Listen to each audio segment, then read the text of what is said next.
ଫିଲିପିଓ ଚିଠା ଆଲୋଚନା କରିବା। ଈଶ୍ୱରଙ୍କ ବାକ୍ୟର ମାହାତ୍ମ୍ୟ ନିକଟକୁ ଯିବା ପୂର୍ବରୁ ମୁଁ ଏଇ ଫିଲିପିଓ ମଣ୍ଡଳୀ ବିଷୟରେ ପଦେ କହିବାକୁ ଚାହେଁ। ଏହି ସ୍ଥାନରେ ଆମମାନେ ପ୍ରଥମେ ପ୍ରାର୍ଥନା କରିବା ଏବଂ ତତ୍ପରେ ଆମମାନେ ଈଶ୍ୱରଙ୍କର ବାକ୍ୟ ମଧ୍ୟକୁ ଯିବା। ଆସନ୍ତୁ ପ୍ରାର୍ଥନା କରିବା। ମଙ୍ଗଳମୟ ସ୍ୱର୍ଗସ୍ଥ ପିତା, ତୁମର ପବିତ୍ର ନାମକୁ ଆମମାନେ ଧନ୍ୟବାଦ କରୁଛୁ, ପ୍ରଶଂସା କରୁଛୁ। ସମସ୍ତ ଗୌରବ ପରାକ୍ରମ ମହିମା ତୁମ ନାମରେ ହଉ ପ୍ରଭୁ। ଯେଉଁ ସ୍ୱର୍ଗୀୟ ବାକ୍ୟ ଆମମାନଙ୍କ ହାତରେ ଦେଇଛ ପ୍ରଭୁ, ସେଥିପାଇଁ ଆମେ କୃତଜ୍ଞ ଅଟୁ। ତୁମ ନିକଟରେ ଧନ୍ୟବାଦ ଅଟୁ ପ୍ରଭୁ। ଆମମାନେ ଅନ୍ତରସ୍ଥ ସହିତ ଯାହା ଗ୍ରହଣ କରି ତୁମକୁ ଧନ୍ୟବାଦ ଦଉଛୁ ପ୍ରଭୁ। ଆଜି ତୁମର ପ୍ରିୟ ଲୋକମାନଙ୍କ ମଧ୍ୟରେ ଆଣକର୍ତ୍ତା ପ୍ରଭୁ ଯୀଶୁ ଖ୍ରୀଷ୍ଟଙ୍କ ନାମ ହେତୁ ମାଗୁଅଛୁ। এই ଚିଠାକୁ ଲେଖିବା ସମୟରେ ପ୍ରେରିତ ପାଉଲ ବନ୍ଦୀଶାଳାରେ ଅଛନ୍ତି। ଆଉ ପ୍ରାରମ୍ଭରୁ ମୁଁ ଗୋଟିଏ ବିଷୟ ସ୍ପଷ୍ଟ ଭାବରେ ଈଶ୍ୱରଙ୍କ ବାକ୍ୟର ଅଧିକାରରୁ କହିବା ପାଇଁ ଚାହେଁ। ଈଶ୍ୱରଙ୍କ ବାକ୍ୟ ବନ୍ଧନଗ୍ରସ୍ତ ନୁହଁ। ଯଦିଓ ପାଉଲ ବନ୍ଧନଗ୍ରସ୍ତ, କିନ୍ତୁ ଈଶ୍ୱରଙ୍କ ବାକ୍ୟ, ଈଶ୍ୱରଙ୍କର ସୁସମାଚାର ବନ୍ଧନଗ୍ରସ୍ତ ନୁହଁ। ଏହା କୌଣସି ଆକଟ ମାନେ ନାହିଁ। ସମସ୍ତ ଭାଷା, ସମସ୍ତ ଦେଶ, ଭୌଗୋଳିକ ପରିସ୍ଥିତି ଏବଂ ବିଭିନ୍ନ ପ୍ରକାର ରୁଦ୍ଧ ଦ୍ୱାରକୁ ପ୍ରବେଶ କରି ସୁସମାଚାର ଆଲୋକ ଭେଦ କରିପାରେ। ଏପରି କୌଣସି ସ୍ଥାନ ନାହିଁ ଯେଉଁ ସ୍ଥାନରେ ସୁସମାଚାର ପ୍ରବେଶ କରିପାରିବ ନାହିଁ। ମୋର ପ୍ରିୟମାନେ, ସୁସମାଚାର ଶକ୍ତିଯୁକ୍ତ ଅଟେ ଏବଂ ସେ ସୁସମାଚାର ମଧ୍ୟରେ ଈଶ୍ୱରଙ୍କର ସେପରି ଶକ୍ତି ଅଛି। ସେହି ଶକ୍ତି ଆଜି ସାରା ବିଶ୍ୱରେ ବିଦ୍ୟମାନ। କୌଣସି ଦେଶ ତାହାକୁ ଅଟକାଇ ପାରିନାହିଁ। କୌଣସି ବିଶ୍ୱାସ ମତ ତାହାକୁ ଅଟକାଇ ପାରି ନାହିଁ।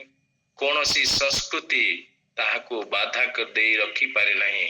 କିନ୍ତୁ ଈଶ୍ୱରଙ୍କ ବାକ୍ୟ ସର୍ବତ୍ର ବିଦ୍ୟମାନ, ସର୍ବତ୍ର ବ୍ୟାପି ଯାଇଛି। ଆଜି ଦେଖନ୍ତୁ, ବିଶ୍ୱର କୌଣସି ଦେଶକୁ, ଯେଉଁ ଦେଶରେ କଠୋରତା ଏବଂ କଠିନତା ମଧ୍ୟରେ ସୁସମାଚାର ସ୍ଥାନେ ସ୍ଥାନେ, କୋଣେ କୋଣେ, ଗଳି କନ୍ଦି ମଧ୍ୟରେ ଯେଉଁ ସ୍ଥାନରେ ଆମମାନେ ଆଶା କରିନଥିବା, ସେ ପ୍ରକାର ସ୍ଥାନରେ ସୁସମାଚାର ଆଜି ପହଞ୍ଚି ପାରିଛି। ତେଣୁ ସୁସମାଚାର କୌଣସି ମତେ ବନ୍ଧନଗ୍ରସ୍ତ ନୁହେଁ। ଏହା ମୁକ୍ତ ଅଟେ ଏବଂ ତାହା ମୁକ୍ତ ହୋଇ ଚାଲିବ। କୌଣସି ଶକ୍ତି ତାହାକୁ ଅଟକାଇ ପାରିବ ନାହିଁ। ବନ୍ଧୁକକୁ ବନ୍ଧୁକ ଅଟକାଇ ପାରିବ, ପରମାଣୁକୁ ପରମାଣୁ ଅଟକାଇ ପାରିବ। ବିଭିନ୍ନ ଶକ୍ତିକୁ ଅଟକାଇ ପାରିବେ, କିନ୍ତୁ ସୁସମାଚାର ଯେଉଁ ପ୍ରେମ ଅଛି, ସେ ପ୍ରେମକୁ କେହି ଅଟକାଇ ପାରିବ ନାହିଁ। ପ୍ରେମ ବିରୁଦ୍ଧରେ କୌଣସି ବିକଳ୍ପ ଅସ୍ତ୍ର ସୃଷ୍ଟି ହେଇପାରେ ନାହିଁ। ଯଦି ଆଜି ଆମମାନେ ଅନ୍ୟମାନଙ୍କୁ ପ୍ରେମ କରିବା ପାଇଁ ଖ୍ରୀଷ୍ଟ ଯୀଶୁ ଆମମାନଙ୍କୁ ଯେଉଁ ଆଦର୍ଶ ଦେଖାଇଛନ୍ତି, ସେହି ପ୍ରେମ କରିବା ସମୟରେ ଅନ୍ୟମାନେ ହୁଏତ ଆମମାନଙ୍କୁ ଆରୋପ କରିପାରନ୍ତି, ଅନ୍ୟମାନେ ହୁଏତ ଆମମାନଙ୍କୁ ପ୍ରତାରଣା କରିପାରନ୍ତି, ଅନ୍ୟମାନେ ଆମମାନଙ୍କୁ ଦୋଷାରୋପ କରିପାରନ୍ତି ଯେ ଆମମାନେ ପ୍ରଲୋଭନ କରି ଲୋକମାନଙ୍କୁ ଖ୍ରୀଷ୍ଟଙ୍କ ନିକଟକୁ ଆଣୁଛୁ। କିନ୍ତୁ ପ୍ରେମ ବିନା ଖ୍ରୀଷ୍ଟିଆନ କିଛି କରିପାରିବ ନାହିଁ। ତାହା ହିଁ ଖ୍ରୀଷ୍ଟଙ୍କର ଆଦର୍ଶ। ଆଉ ପ୍ରେମ ନିଶ୍ଚିତ ଭାବେ ସର୍ବଜୟୀ ଅଟେ। ସେ ପ୍ରେମ ବିପକ୍ଷରେ କୌଣସି ଅସ୍ତ୍ର ନିର୍ମିତ ହେଇପାରିବ ନାହିଁ। ଆଜି ଜଗତକୁ ଦେଖନ୍ତୁ, ଜଗତ ପ୍ରେମର ପୀଡ଼ିତା ଅବସ୍ଥାରେ ଅଛି। ସମସ୍ତେ ଖୋଜୁଛନ୍ତି କେହି ମତେ ପ୍ରେମ କରିବ, କେହି ମତେ ଆଦର କରିବ, କେହି ମତେ ନିଜର କରିବ। ଏପରି ଅବସ୍ଥାରେ ପ୍ରେମର ବା କିଏ ବିରୋଧ କରିବ? ପ୍ରେମକୁ ବା କିଏ ଅଟକାଇ ପାରିବ? ସୁସମାଚାର ବା ଈଶ୍ୱରଙ୍କର କାର୍ଯ୍ୟ, ଈଶ୍ୱରଙ୍କର ବାକ୍ୟ ପ୍ରେମରେ ସିଦ୍ଧ ଅଟେ, ପ୍ରେମରେ ପରିପୂର୍ଣ୍ଣ ଅଟେ, ପ୍ରେମରେ ତାହା ପ୍ରକାଶିତ ଅଟେ। ମୋର ପ୍ରିୟ ମାନେ, ଆଜି ଆମମାନେ ଫିଲିପି 1 ପର୍ବରୁ 3ଟି ଅଂଶରୁ ଆମେ ପାଠ କରିବା ଏବଂ ତଦନୁସାରେ ଈଶ୍ୱରଙ୍କର ବାକ୍ୟକୁ ଆମମାନେ ବୁଝିବା ପାଇଁ ଚେଷ୍ଟା କରିବା। କୌଣସି ଭାଇ ଭଉଣୀ ମାନେ ଅଛନ୍ତି, ଦୟାକରି ପାଠ କରିବେ ଫିଲିପିଓ 1 ପର୍ବ 6 ପଦ। ଦୟାକରି ମୋ ପାଇଁ, ଆମମାନଙ୍କ ପାଇଁ ପାଠ କରିବେ ଫିଲିପିଓ 1 ପର୍ବ 6 ପଦ।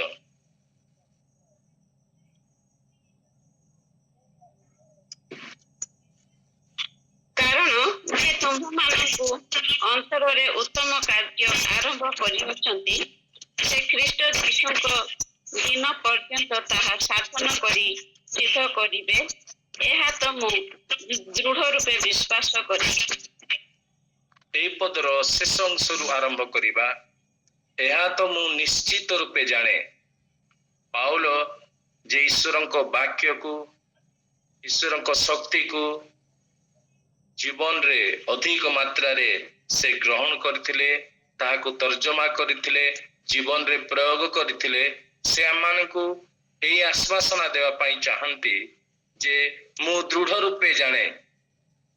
ଏହା ଉପରି ଠାଉରିଆ ଏକ ବିଶ୍ୱାସ ନୁହଁ, ବା ଚିନ୍ତାଧାରା ନୁହଁ, ବା କୌଣସି ଅଭିମତ ନୁହଁ, ବା କୌଣସି ମତ ପୋଷଣ କରିବା ବିଷୟ ନୁହଁ, କିନ୍ତୁ ଏକ ହୃଦବୋଧ କରିଥିବା ଏକ ବିଷୟକୁ ସେ ଆମମାନଙ୍କୁ ପ୍ରକାଶ କରୁଛନ୍ତି, ଯୋଉଥିରେ ଆମମାନେ ନିଶ୍ଚିତ ହେବା ଯେ ଦୃଢ଼ ଭାବରେ ସେ ଜାଣନ୍ତି ଯେ କଣ ସେ ଆମମାନଙ୍କର ଅନ୍ତରରେ ଉତ୍ତମ କାର୍ଯ୍ୟ କରନ୍ତି।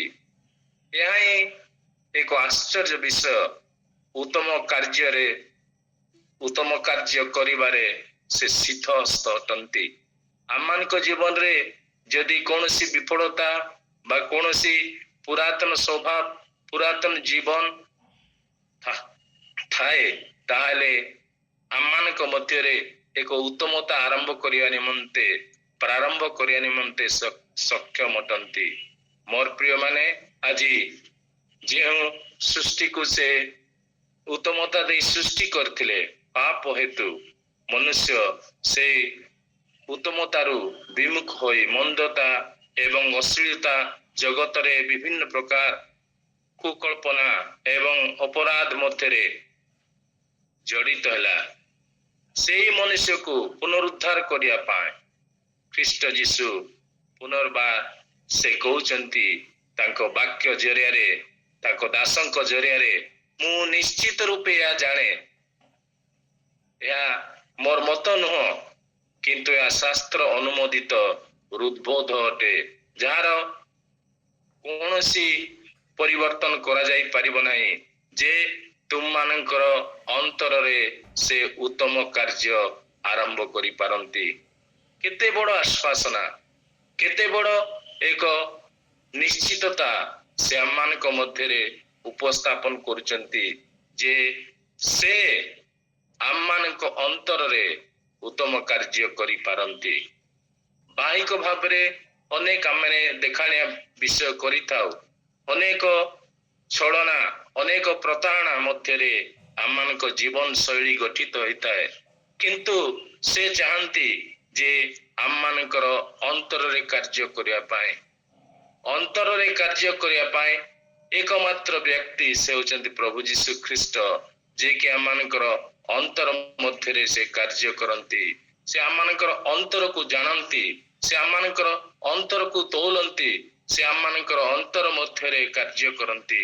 କାରଣ ଅନ୍ତର ମଧ୍ୟରେ କାର୍ଯ୍ୟ ନ କରିବା ପର୍ଯ୍ୟନ୍ତ ବାହିକ ଭାବେ ଯେତେ ବି ଚକଚକ ଚିକଣ ବିଷୟ ଥାଏ, ତାହା କୌଣସି କାର୍ଯ୍ୟରେ ଆସିନଥାଏ।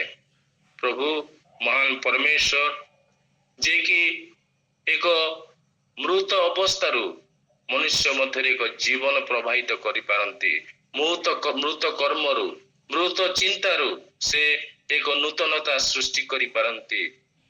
ଯେଉଁ ସ୍ଥାନରେ ଶୂନ୍ୟରୁ ସେ ନୂତନତା ବିଷୟକୁ ଉତ୍ପନ୍ନ କରିପାରନ୍ତି, ସେ ହେଉଛନ୍ତି ପ୍ରଭୁ ଯୀଶୁ ଖ୍ରୀଷ୍ଟ। ସେ ଆମମାନଙ୍କର ଅନ୍ତରରେ ସେ ନୂତନତା ସୃଷ୍ଟି କରିପାରନ୍ତି।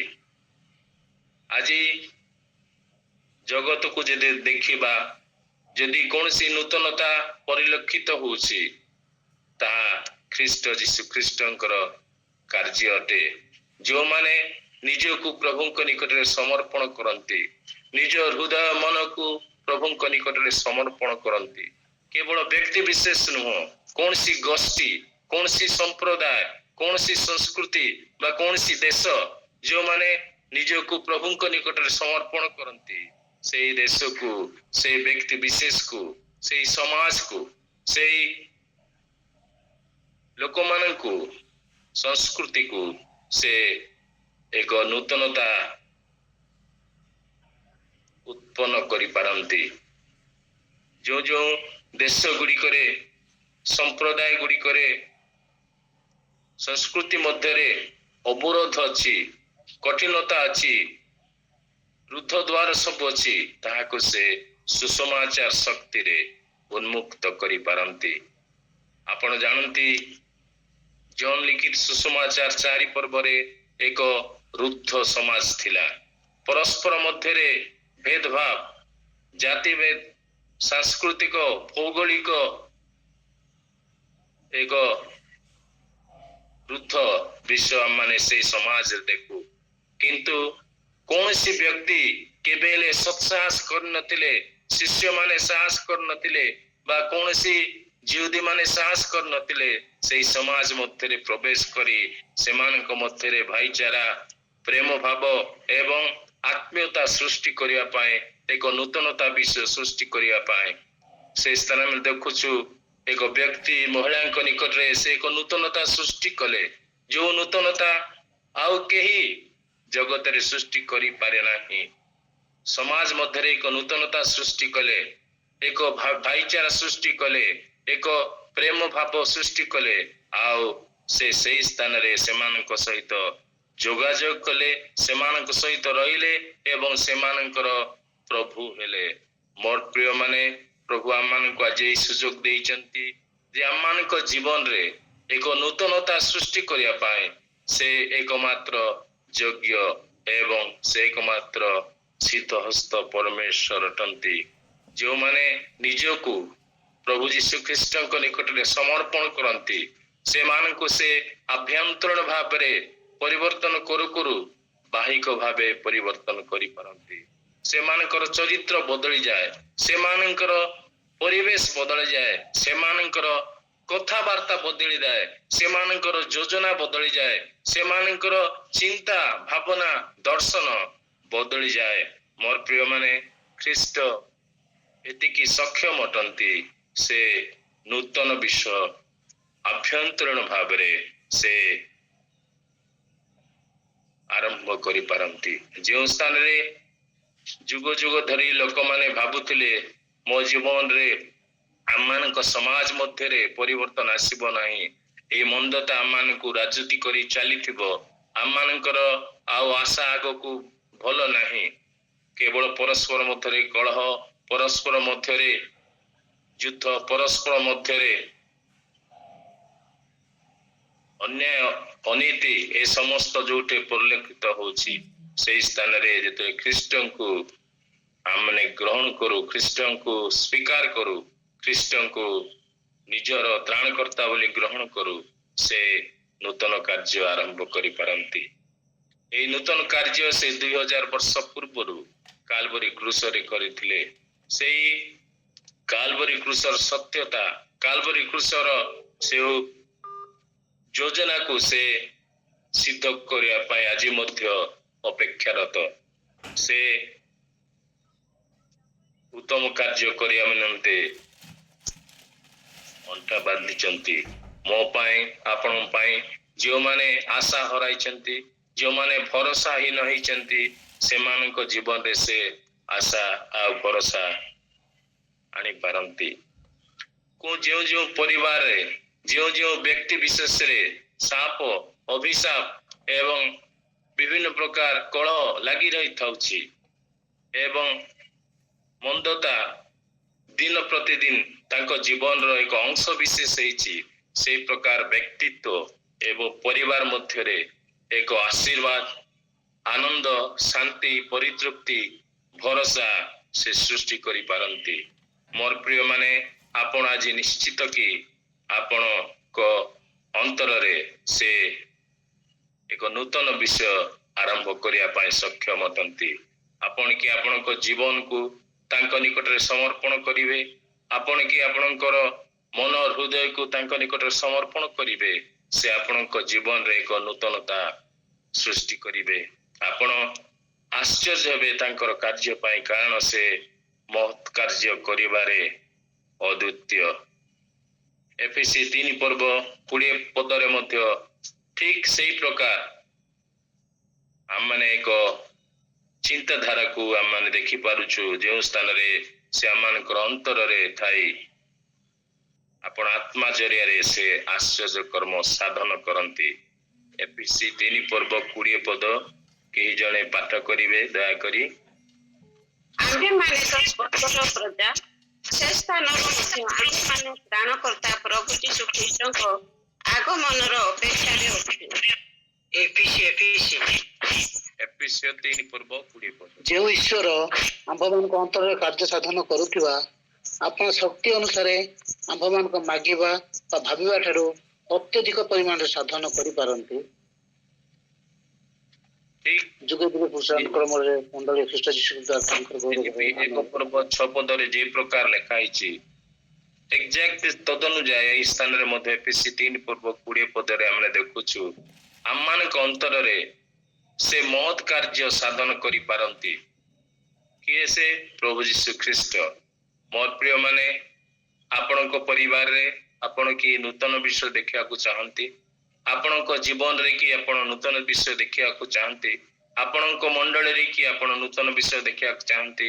ଆପଣଙ୍କ ସମାଜରେ କି ଆପଣ ନୂତନ ବିଷୟ ଦେଖିବାକୁ ଚାହାନ୍ତି? ତେବେ ଏକମାତ୍ର ବ୍ୟକ୍ତି ଯେ କି ଆପଣଙ୍କ ଜୀବନରେ ଏକ ନୂତନତା ଆଣିଦେଇ ପାରିବେ। ଆପଣ ଦେଶ ମଧ୍ୟରେ ଥିବା ବିଭିନ୍ନ ଅପସଂସ୍କୃତି, ବିଭିନ୍ନ ମନ୍ଦ ସଂସ୍କୃତି ଯେତେ ସବୁ ଆମେ ଦେଖୁ, ସେ ମଧ୍ୟରେ ସେ ପ୍ରବେଶ କରି ତାଙ୍କ ସୁସମାଚାର ଶକ୍ତିରେ, ତାଙ୍କର ପ୍ରେମ ବଳରେ, ତାଙ୍କର ସାମର୍ଥ୍ୟ ବଳରେ ସେ କଣ କରିଛନ୍ତି? ସେ ସମର୍ଥୀ ପରମେଶ୍ୱର ଅଟନ୍ତି ସେମାନଙ୍କୁ ପରିବର୍ତ୍ତନ କରିବା ପାଇଁ। ସେ ସେମାନଙ୍କର ଭାଷା ପରିବର୍ତ୍ତନ କରନ୍ତି। ଭାଷା ମାନେ ଭାଷାରେ ଯୋଉ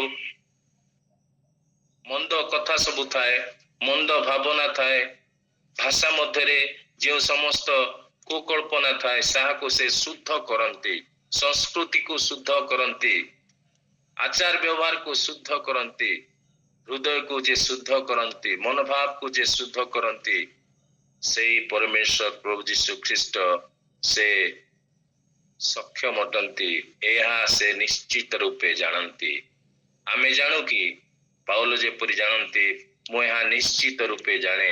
ଏହା ଏକ ପରାମର୍ଶ ନୁହଁ, ଏହା ଏକ ଅଭିମତ ନୁହଁ, ଏହା ଏକ ହୃଦବୋଧ ଅଟେ, ଈଶ୍ୱରଙ୍କ ବାକ୍ୟ ଆଧାରିତ ହୃଦବୋଧ। ଆସୁ ସେ ପ୍ରଭୁ ଯୀଶୁ ଖ୍ରୀଷ୍ଟଙ୍କ ନିକଟରେ ନିଜକୁ ସମର୍ପଣ କରୁ। ଆମମାନଙ୍କ ଜୀବନରେ ଏକ ନୂତନତା ଆରମ୍ଭ କରିବା ପାଇଁ ସେ ସେଇ ନୂତନତା ଅନ୍ତରରେ ଆରମ୍ଭ କରିବା ନିମନ୍ତେ ସକ୍ଷମ ଅଟନ୍ତି। ଦ୍ୱିତୀୟରେ ଆମେ ଏହି ଶାସ୍ତ୍ରାଂଶର ମଝି ଭାଗକୁ ଦେଖୁଛୁ ଯେ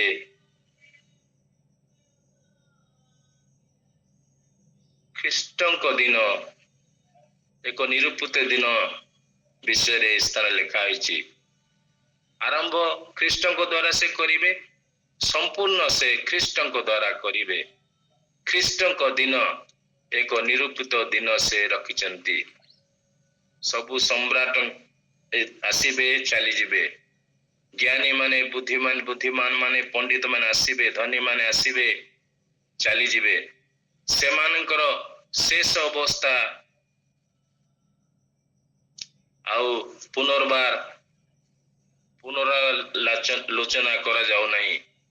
ସେମାନେ ଆସିବେ, ସେମାନେ ବିସ୍ମୃତ ହେବେ, କିନ୍ତୁ ଖ୍ରୀଷ୍ଟ ଯେ ଅଛନ୍ତି ସେ ରହିଥିବେ ଏବଂ ରହିବେ, ଏବଂ ତାଙ୍କୁ ଆଧାର କରି ଏଇ ଯୋଉ ପୁନରୁଦ୍ଧାର କାର୍ଯ୍ୟର ସମ୍ପୂର୍ଣ୍ଣ ହବ। ନୂତନତା କୌଣସି ସ୍ଥାନରେ ଅଟକିବ ନାହିଁ। କେହି ପ୍ରଚେଷ୍ଟା କଲେ ଈଶ୍ୱରଙ୍କର ନୂତନତାକୁ ସେ ଅଟକାଇ ରଖିପାରିବେ ନାହିଁ। ଆଉ ସେଇ ବିଷୟ ଖ୍ରୀଷ୍ଟଙ୍କ ଠାରେ କେନ୍ଦ୍ରୀଭୂତ ହୋଇଛି। ଅନେକ ସମ୍ପ୍ରଦାୟ ସମ୍ରାଟ ସବୁ ଚାଲିଯିବେ, ତାଙ୍କ ବିଷୟରେ ଉଲ୍ଲେଖ କିଛି ନାହିଁ। ଖ୍ରୀଷ୍ଟଙ୍କ ବିଷୟରେ ଉଲ୍ଲେଖ ଅଛି। ଶେଷ ଦିନ ପର୍ଯ୍ୟନ୍ତ, ଖ୍ରୀଷ୍ଟଙ୍କ ପର୍ଯ୍ୟନ୍ତ ସେ କଣ କରିବେ? ତାହା ସମ୍ପୂର୍ଣ୍ଣ କରିବେ। ସେ ଯାହା ଆରମ୍ଭ କରିଛନ୍ତି ତାହାକୁ ସେ ସମ୍ପୂର୍ଣ୍ଣ କରିବେ। ଯେଉଁ ମଣ୍ଡଳୀକୁ ସେ ନିର୍ମାଣ କରିଛନ୍ତି ସେ ମଣ୍ଡଳୀ ସମ୍ପୂର୍ଣ୍ଣ ହବ। ସେଇ ମଣ୍ଡଳୀ ନିଶ୍ଚିତ ଭାବେ ପରିବ୍ୟାପ୍ତ ହବ। ଆଉ ତାଙ୍କର ପ୍ରେମ, ତାଙ୍କର ସୁସମାଚାର, ତାଙ୍କର ସେବା କାର୍ଯ୍ୟ, ତାଙ୍କର ଯୋଜନା ନିଶ୍ଚିତ ଭାବେ ଏକ ପୂର୍ଣ୍ଣାଙ୍ଗ ଅବସ୍ଥାକୁ ଆସିବ। ଆପଣଙ୍କ ଜୀବନରେ, ମୋ ଜୀବନରେ, ପାରିବାରିକ ଜୀବନରେ, ମାଣ୍ଡଳିକ ଜୀବନରେ କମି ରହିବ ନାହିଁ। ଯେଉଁ କମି ଅଛି ତାହାକୁ ସେ କଣ କରିବେ?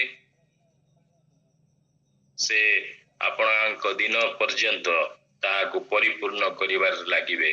ଆଜି ଆପଣ ଯେଉଁ ଆନନ୍ଦ ମଧ୍ୟରେ ଅଛନ୍ତି ସେ ଆନନ୍ଦ ଆହୁରି ଦ୍ୱିଗୁଣିତ ହବ।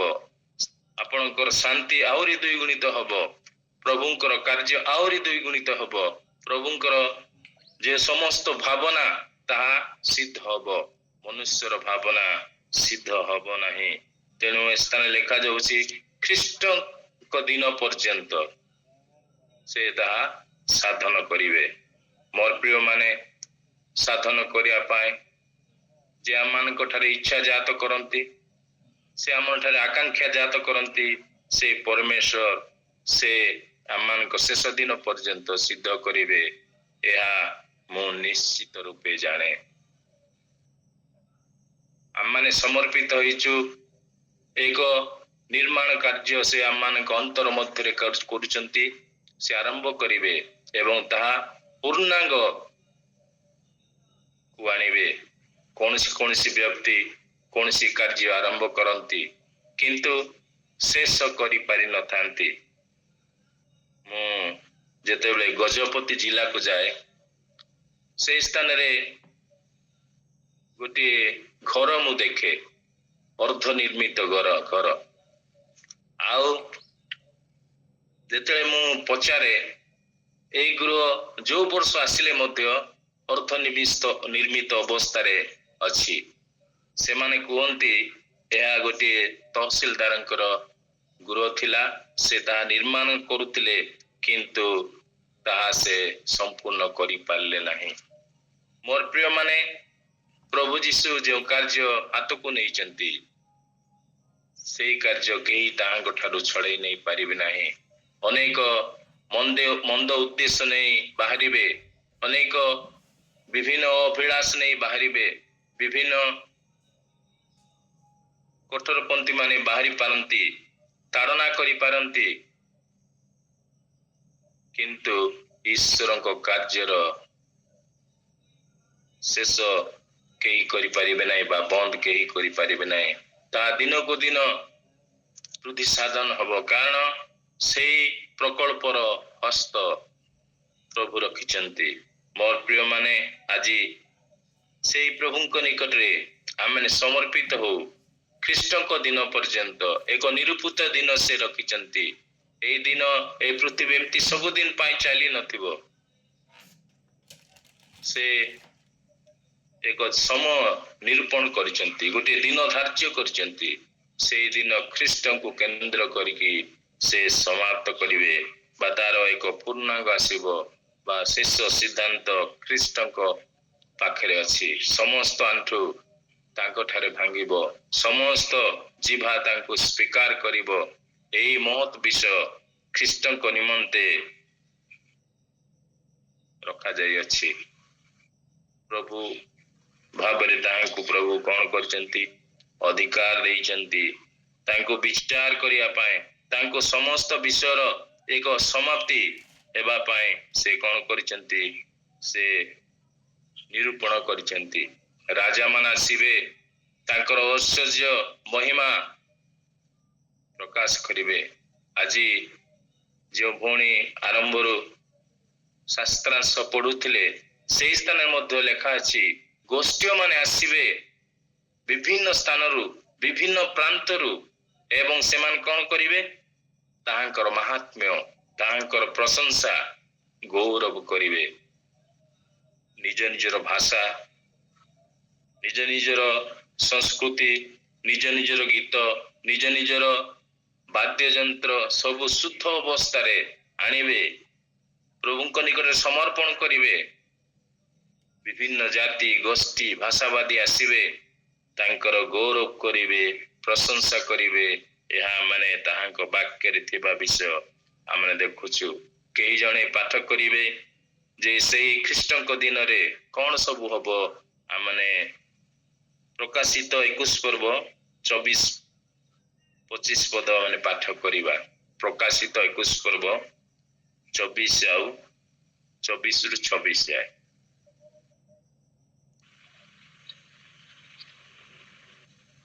ସେଥିରେ ଆଲୋଚନାରେ ଜାତି ସମୂହ ଗମନାଗମନ କରିବେ, ପୁଣି ପୃଥିବୀର ରାଜାମାନେ ଆପଣା ଆପଣା ଐଶ୍ୱର୍ଯ୍ୟ ତାହା ମଧ୍ୟକୁ ଆଣିବେ। ସେଥିର ଦ୍ୱାର ସମୂହ ଦିନ ବେଳେ କଦାପି ରୁଦ୍ଧ ହେବ ନାହିଁ, କାରଣ ସେ ସ୍ଥାନରେ ରାତ୍ରି ହେବ ନାହିଁ। ଲୋକେ ଜାତି ସମୂହର ଐଶ୍ୱର୍ଯ୍ୟ ଓ ମହିମା ତାହା ମଧ୍ୟକୁ ଆଣିବେ। ରାଜାମାନେ ସେମାନଙ୍କର ଐଶ୍ୱର୍ଯ୍ୟ ମହିମା, ସେମାନେ ଯେଉଁ ସଂସ୍କୃତିରେ ବଢିଛନ୍ତି, ଯେଉଁ ମହାତ୍ମ୍ୟ ତାଙ୍କ ଭିତରେ ଅଛି, ନୂତନଟା ସେ ପ୍ରଭୁ ସୃଷ୍ଟି କରିବେ ନାହିଁ, କିନ୍ତୁ ତାଙ୍କ ଭିତରେ ଥିବା କଲଚର, ତାଙ୍କ ଭିତରେ ଲାଙ୍ଗୁଏଜ, ତାଙ୍କର ମ୍ୟୁଜିକ, ତାଙ୍କର ଯେତେ ସବୁ ବି ମହାତ୍ମ୍ୟ ବିଷୟ ସବୁ ଅଛି, ସେ ସବୁ ନେଇକି ସେମାନେ ମହାରାଜ ପ୍ରଭୁ ଯୀଶୁ ଖ୍ରୀଷ୍ଟଙ୍କ ନିକଟକୁ ସେମାନେ ଆଣିବେ। ଏବଂ କେବଳ ରାଜାମାନେ ଆଣିବେ ତାହା ନୁହଁ, ବିଭିନ୍ନ ସଂସ୍କୃତିର ଲୋକମାନେ, ସଂସ୍କୃତିର ନେତାମାନେ, ସେମାନେ କଣ କରିବେ?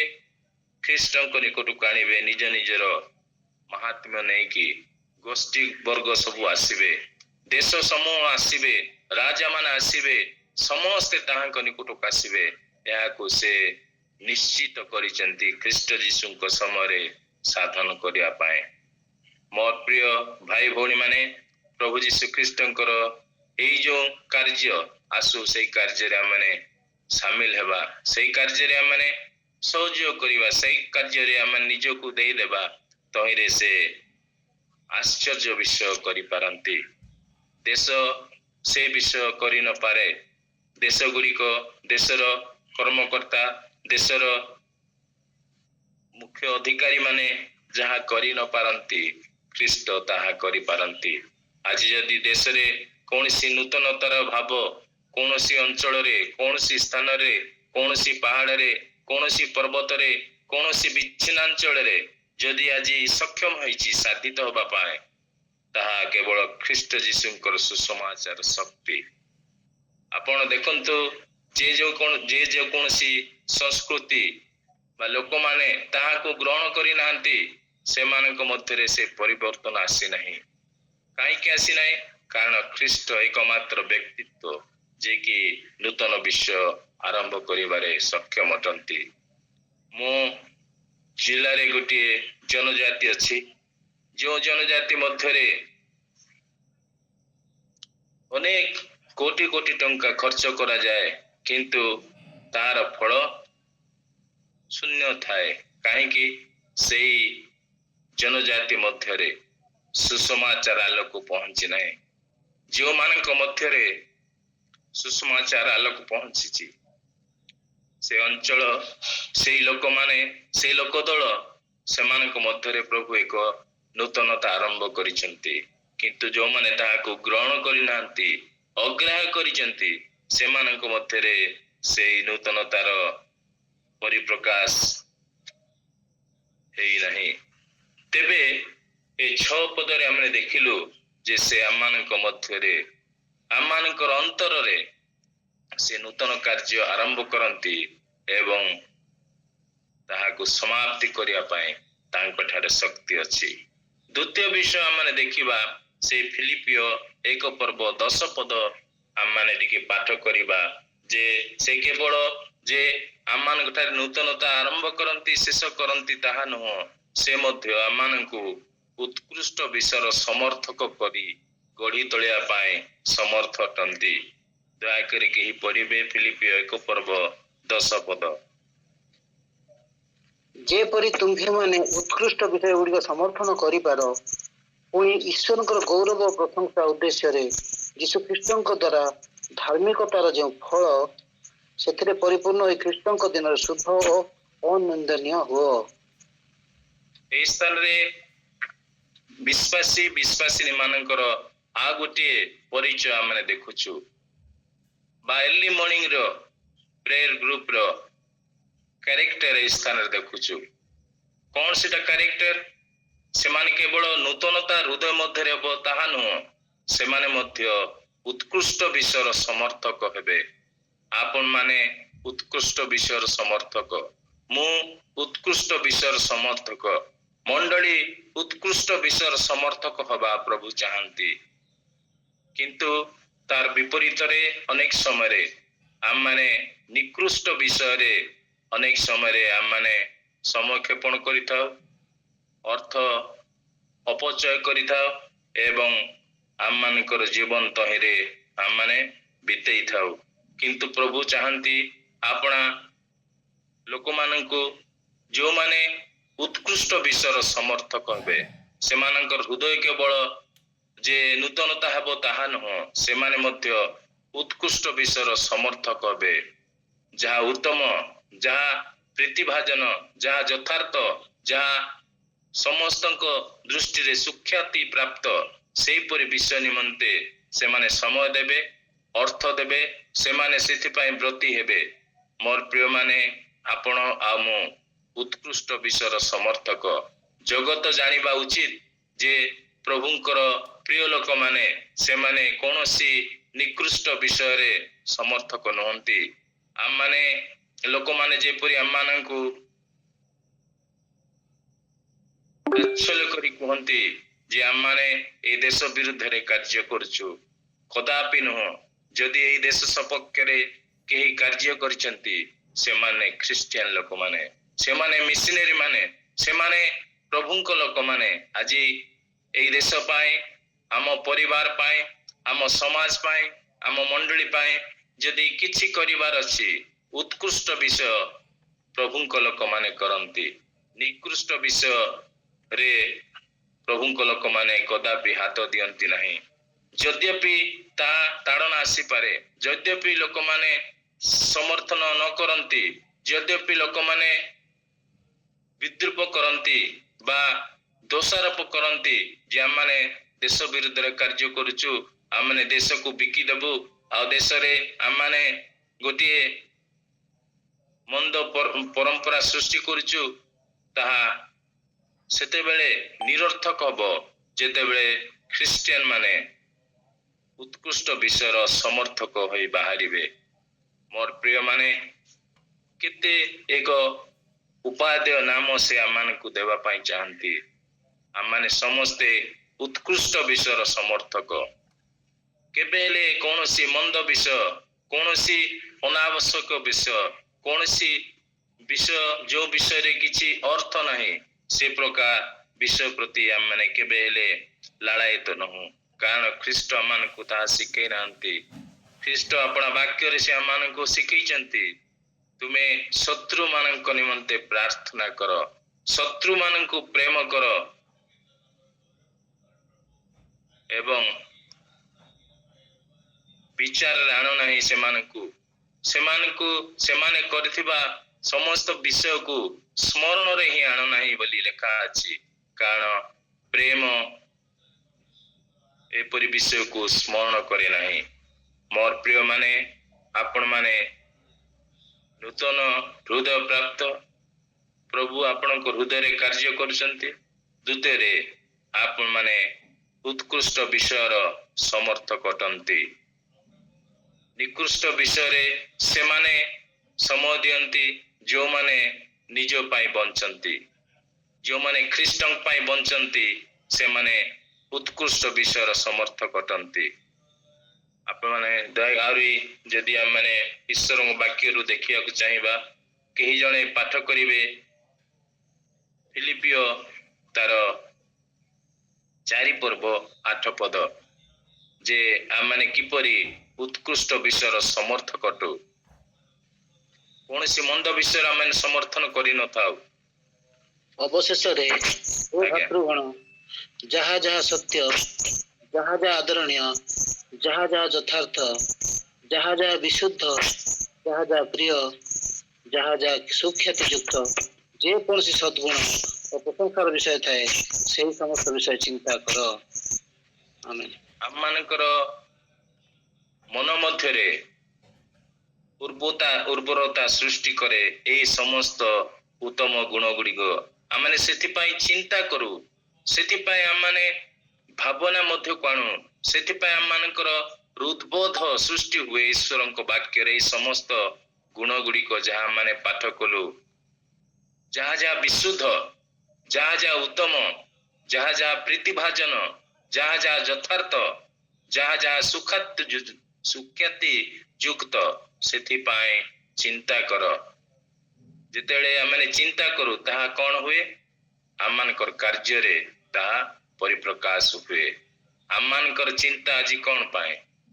ଆମମାନେ ବିଭିନ୍ନ ବିଷୟରେ ଜଗତରେ ଥିବା ସମୟରେ ଚିନ୍ତା କରୁଛୁ, ବିଭିନ୍ନ ବିଷୟରେ ଆମମାନେ ଭାରାକ୍ରାନ୍ତ ହଉଛୁ, କିନ୍ତୁ ଈଶ୍ୱରଙ୍କ ବାକ୍ୟ ଆଜି ଆମମାନଙ୍କୁ ଏହି ପରାମର୍ଶ ଦିଏ ଯେ ତୁମେ ଉତ୍କୃଷ୍ଟ ବିଷୟର ସମର୍ଥକ ହୁଅ ଆଉ ଉତ୍କୃଷ୍ଟ ବିଷୟର ଚିନ୍ତା କର। ତାର 9 ପଦରେ ଆମେ ଦେଖୁଛୁ ପାଉଲ ନିଜେ ଜଣେ ଉତ୍କୃଷ୍ଟ ବିଷୟର ସମର୍ଥକ ଥିଲେ। ଦୟାକରି ଆମେ 9 ପଦ ପଢିଲେ ତାହା ଦେଖିପାରିବା ଯେ ପାଉଲ, ତୁମ୍ଭେମାନେ ଯେ ସମସ୍ତ ବିଷୟ ମୋ ଠାରୁ ଶିଖିଅଛ, ପାଇଅଛ, ଶୁଣିଅଛ ଓ ମୋ ଠାରୁ ଦେଖିଅଛ, ସେହି ସବୁ କର, ସେଥିରେ ଶାନ୍ତି ତଥା ଈଶ୍ୱର ତୁମ୍ଭମାନଙ୍କର ସହବର୍ତ୍ତୀ ହେବେ। ଆମେନ୍। ସେ ନିଜ ଜୀବନକୁ ଏପରି ଗଢି ତୋଳିଥିଲେ ଯେ ସେ ଆମମାନଙ୍କୁ କହୁଛନ୍ତି, ତୁମେ କେବଳ ଚିନ୍ତା କର ତାହା ନୁହଁ, ମୋ ଠାରେ ଯାହା ଦେଖିଅଛ, ମୋ ଠାରୁ ଯାହା ଶୁଣିଅଛ, ମୋ ଜୀବନର ଯେଉଁ ଆଦର୍ଶ, ସେ ଆଦର୍ଶର ତୁମେ ଅନୁପ୍ରାଣିତ ହୁଅ। ଖ୍ରୀଷ୍ଟ ଯୀଶୁଙ୍କର ଯେ ପ୍ରକାର ଜୀବନ ଶୈଳୀ ଥିଲା, ପାଉଲ ମଧ୍ୟ ଖ୍ରୀଷ୍ଟ ଯୀଶୁଙ୍କ ଜୀବନୀ ଶୈଳୀ ପରି ତାଙ୍କ ଜୀବନକୁ ଗଢିଥିଲେ। ତେଣୁକରି ସେ ଆଜି ଆହ୍ୱାନ ଦେଇ ଆମମାନଙ୍କୁ ଏହି କଥା କହିବା ପାଇଁ ସାହସୀ ଅଟନ୍ତି। ମୁଁ ଯାହା କହିଛି, ମୁଁ ଯାହା ମୋ ଜୀବନରେ ଦେଖେଇଛି, ତୁମେ ତଦନୁସାରେ ମୋ ପରି କର। ତୁମେ ଉତ୍କୃଷ୍ଟ ବିଷୟର ସମର୍ଥକ ହୁଅ। ବିଭାଜନରେ ପଶ ନାହିଁ। ଭାଇମାନଙ୍କ ମଧ୍ୟରେ କଳି ବୀଜ ବୁଣ ନାହିଁ। ତୁମେ ସେଥିପାଇଁ ଆହ୍ୱାନ ପ୍ରାପ୍ତ ହୋଇନାହ। ତୁମେ ପ୍ରେମରେ ଆଚରଣ କରିବା ପାଇଁ ଆହ୍ୱାନ ପ୍ରାପ୍ତ ହୋଇଛ। ଉତ୍କୃଷ୍ଟ ବିଷୟର ସମର୍ଥକ ହେବା ପାଇଁ ତୁମେ ଆହ୍ୱାନ ପ୍ରାପ୍ତ ହୋଇଛ। ତାହା ଚିନ୍ତା କର, ତଦନୁସାରେ ଜୀବନ ଯାପନ କର। ଆଜି ଯଦି ଆମମାନେ ଉତ୍କୃଷ୍ଟ ବିଷୟର ସମର୍ଥକ ହବା, ତେବେ ଈଶ୍ୱର ମହତ୍ କାର୍ଯ୍ୟ ଆମମାନଙ୍କ ମଧ୍ୟରେ କରିବେ, ଯାହାକି ଆମମାନଙ୍କର ଚକ୍ଷୁ ଯାହା ଦେଖି ନାହିଁ, କର୍ଣ୍ଣ ଯାହା ଶୁଣି ନାହିଁ, ସେ ପ୍ରକାର ବିଷୟ ସେ ଆମମାନଙ୍କ ଜୀବନରେ, ପାରିବାରିକ ଜୀବନରେ, ମାଣ୍ଡଳିକ ଜୀବନରେ କରିବା ପାଇଁ ଚାହାନ୍ତି। ସେ ଉତ୍ତମ କାର୍ଯ୍ୟ ଆରମ୍ଭ କରନ୍ତି, ସମାପ୍ତି କରନ୍ତି। ସେ ମଧ୍ୟ ଉତ୍କୃଷ୍ଟ ବିଷୟର ଶିକ୍ଷା ଦିଅନ୍ତି ଏବଂ ସମର୍ଥକ କରି ଆମମାନଙ୍କୁ ତୋଳନ୍ତି। ତୃତୀୟ ବିଷୟ, ଶେଷ ବିଷୟ ଆମେ ଦେଖି ଆଜିର ଚିନ୍ତାକୁ ସମାପ୍ତ କରିବା। 20 ପଦ, ଯେ ଆମମାନଙ୍କୁ କେଉଁ ଅବସ୍ଥାକୁ ଯିବାକୁ ହବ। ନୂତନ ହୃଦୟ ପାଇଲୁ, ମନ ପାଇଲୁ, ଯୋଜନା ପାଇଲୁ, ଦର୍ଶନ ପାଇଲୁ ଏବଂ ଉତ୍କୃଷ୍ଟ ବିଷୟର ସମର୍ଥକ ହେବା ପାଇଁ ପ୍ରଭୁ ଆମମାନଙ୍କୁ ଗଢିଲେ। କିନ୍ତୁ ତାଙ୍କର ଆଉ ଗୋଟିଏ ଏକାନ୍ତ ଇଚ୍ଛା, ଯାହାକି ଆମେ 20 ପଦରେ ଦେଖୁଛୁ। 20 ପଦ କେହି ଜଣେ ପାଠ କରିବେ ଦୟାକରି। 1 ପର୍ବ 20 ପଦ। 1:20। ଫିଲିପି 1 ପର୍ବ।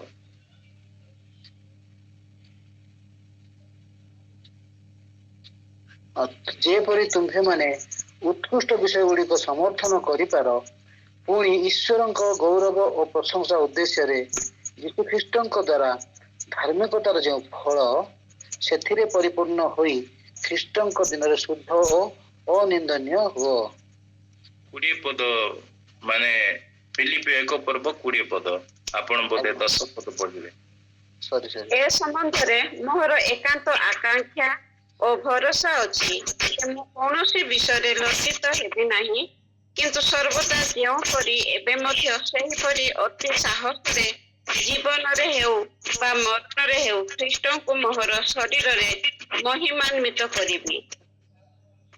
ଶୀର୍ଷକ ବିଷୟ ଏ ସ୍ଥାନରେ ଅଛି। ହୃଦୟ ପରିବର୍ତ୍ତନ, ଉତ୍କୃଷ୍ଟ ବିଷୟର ସମର୍ଥକ ଏବଂ ଯୋଉ ମୂଳ ବିଷୟ ଯାହାକି ଆମେ 20 ପଦରେ ଦେଖୁଛୁ, ମୋର ଏକାନ୍ତ ଆକାଂକ୍ଷା।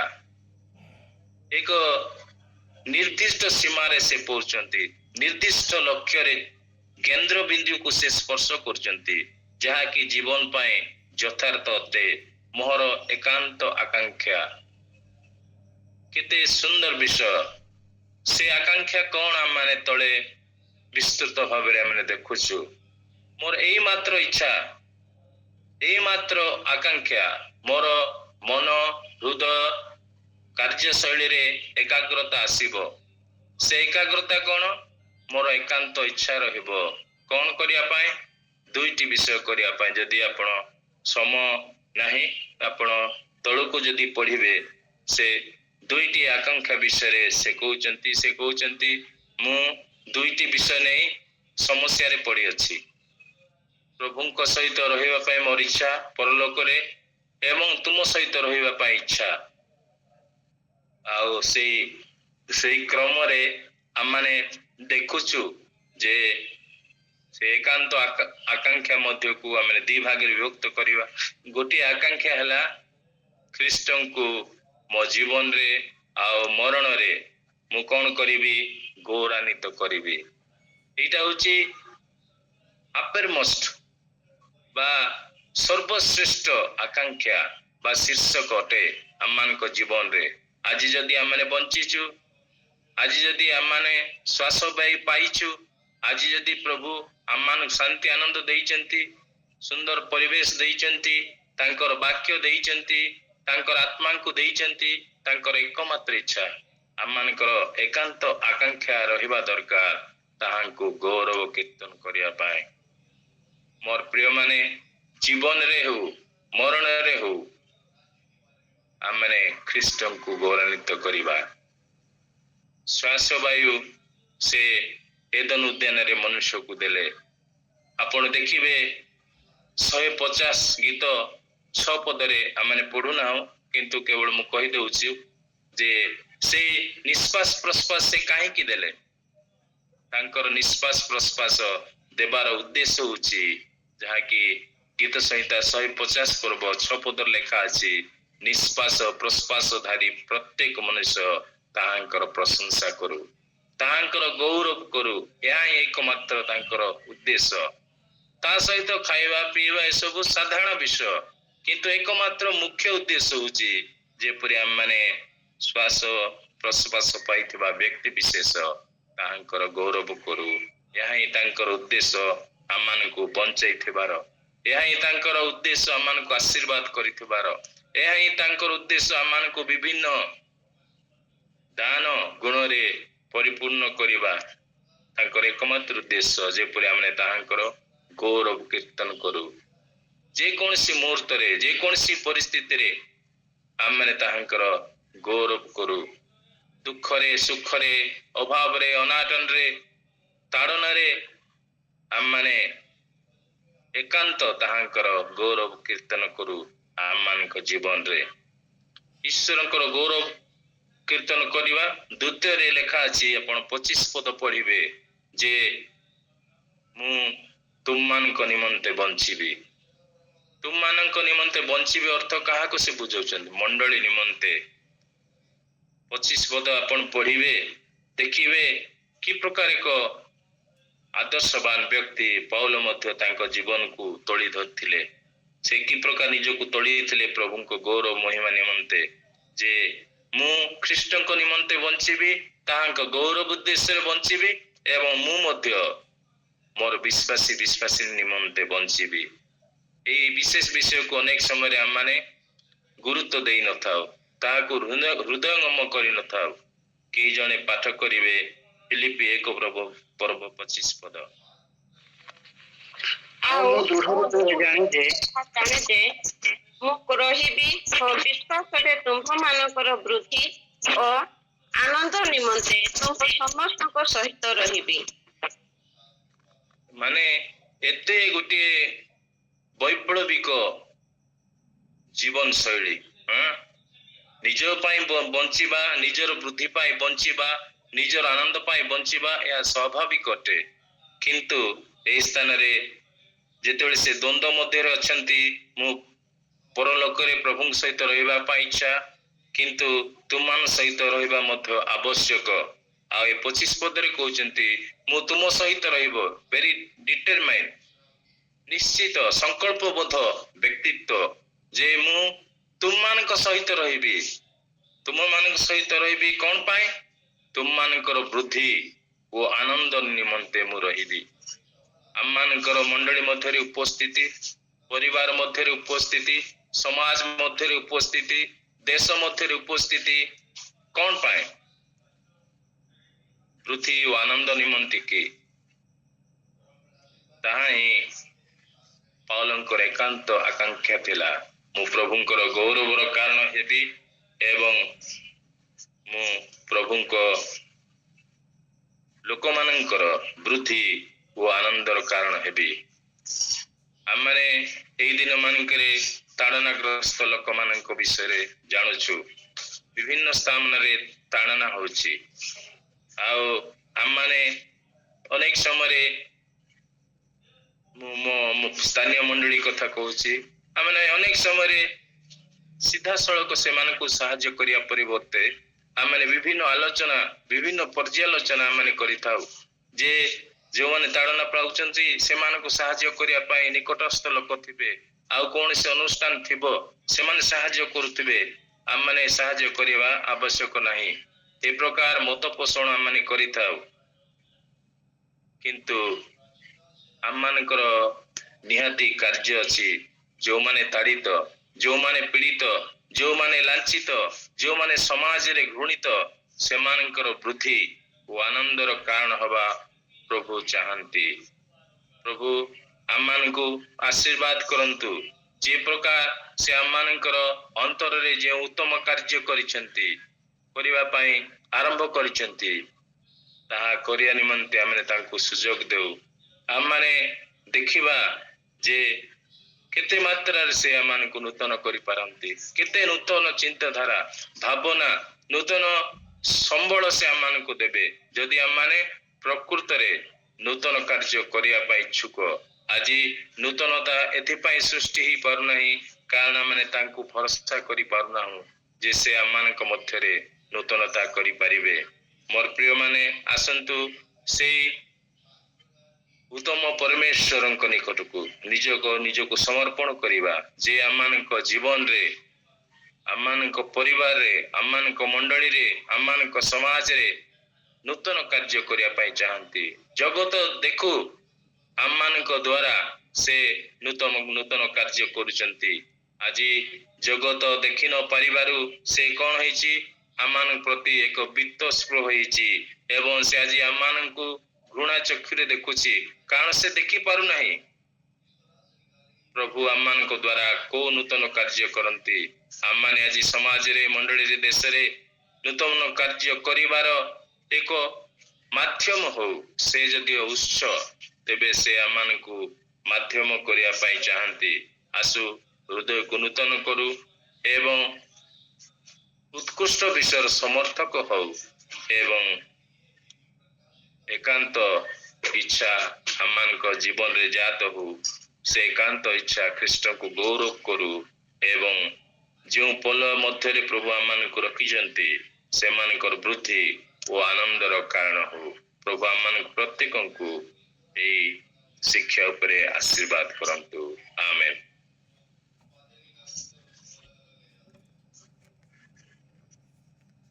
आमेन आमेन आमेन।